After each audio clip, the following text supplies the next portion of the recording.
Sasa pia kwa wale kwa bado na beginners, unaweza ukawa sio beginner lakini ushazaza eFootball, baba kuna vitu baadhi au kuvizingatiaga. Sasa baba unahitaji labda umeona zile buttons zinavyokaa zinakuchanganya. Ukiona zinakuchanganya usipate tabu, njoo hapa sehemu ya extra. Sawa, ushakuja sehemu ya extra, utakuja hapa game settings. Sawa, ushakuja game settings, utakuja hapa play settings, sorry. Utascroll mpaka hapa sehemu iliyoandikwa button configuration. Umeona hii button configuration, utaiclick. Ukisha-click utakuja hiki button hapa. Umekiona hiki? Unaona nichokifanya?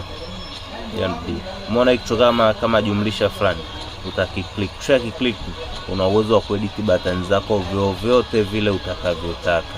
Sawa guys, umeamua labda uzipange hivi, sawa, ni wewe tu utakavyotaka. Hii ndo raha nyingine ya eFootball, inakupa uhuru wa kuweka button zako vyovyote unavyotaka. Sawa, ukiamua na hii umeona imekaa sehemu mbaya, una uwezo wa kuiweka popote pale unapotaka. Ukimaliza utaweka done. Mwa button zangu zime kama nilivyoweka.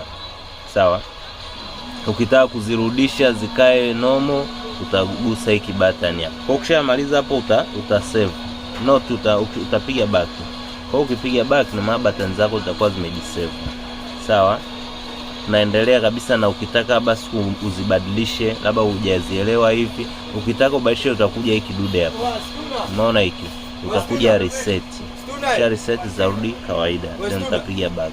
Yey, naenda Kibada. Ulikuwa unasema ukipata njia ya Kibada ndio naenda huko.